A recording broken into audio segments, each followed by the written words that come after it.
The other thing is streamer origin story. So let's talk about how I got started in content creation. Um, I remember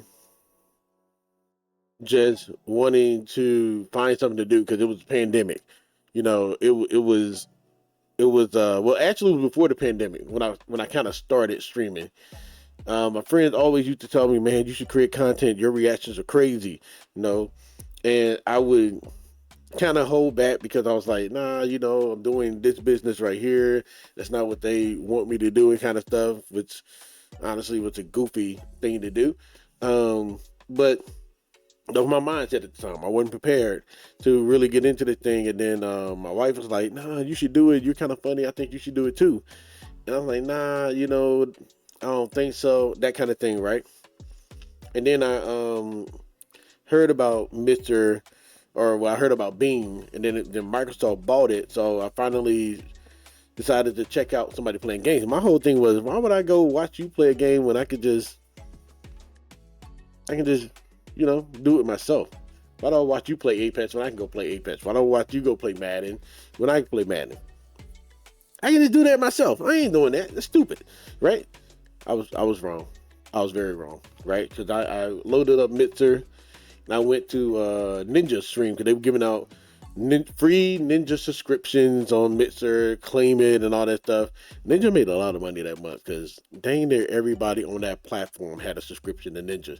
He made a lot of money that month, right? But I was like, yeah, let me just see what this Mixer thing is.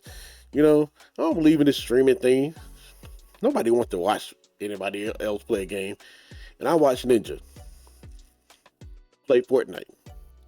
Prime Ninja playing Fortnite. Like Ninja playing Fortnite. And I was in awe. I was in awe. And then I saw people actually chatting. I was like, oh, I thought you just watched. I didn't know there was a chat aspect. So people are chatting, they're talking about his gameplay, and I'm like, oh, okay, that's cool. And I said something in there, but chat is flying. So Ninja didn't reply to me. And I was like, oh, okay, I guess you just watch. I mean, I guess they don't really reply to chat like that. And then one night I was like, let me just open up Mixer. I'm bored, and let me just see what I see. And I was looking for black people. I didn't think black people stream. Okay, I'm just gonna be honest. I ain't think black people stream. Never thought they stream. Then I found out they did stream because I ran into Moonlight Wolf, the first ever creator on that platform that responded to me. Ran into Moonlight Wolf, and she was talking about a headset that she owned at the time. And I ended up buying those headsets because she was talking about. I said, "Yo, I'm gonna use the link. I'm gonna go buy them because I do need some new headsets." Bought the headsets, and she rated Muskin Doom. I believe that's how that happened. Either she rated Muskin Doom, or after that stream, it was during Black History Month. So I was like, "Let me go find some other black streamers because now that I know black people stream, let me go find that out." And somehow, somewhere, I ran into Muskin Doom, and she was doing one of her real talks where she's just being real, and they were talking about the content creation thing, like should I create content?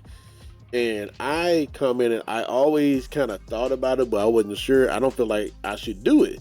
And she was like, "Why don't you give it a try? What's it? The worst that can happen is that you find out that it's not for you." I'm like, okay, whatever. I mean, it took a lot more than that, but that's part that I remember, right? What do you call it? Summarizing. And I decided to finally start streaming.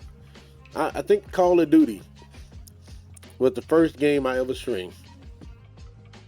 I think it was like the first tweet I put out on my newly created DDS618 Twitter platform at the time, our Twitter handle, and I streamed Call of Duty.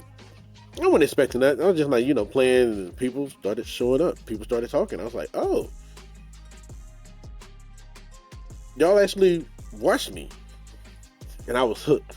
Ever since then, I was hooked, man. So 5 years ago, February 2020, I started streaming.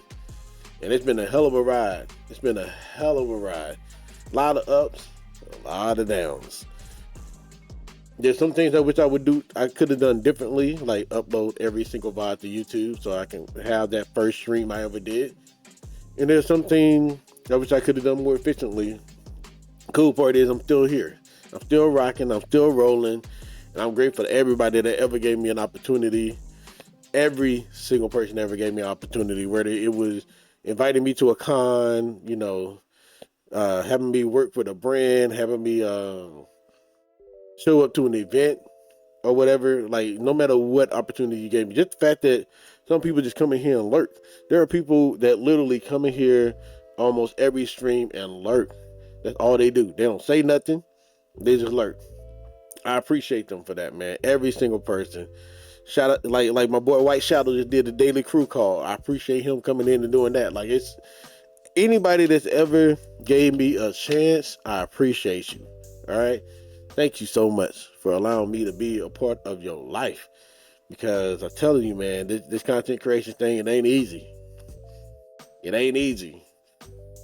But man, I don't know where I would be without content creation, and I'm grateful that I don't know where I would be without content creation. So that's my streamer origin story. So yeah, I just wanted to share that.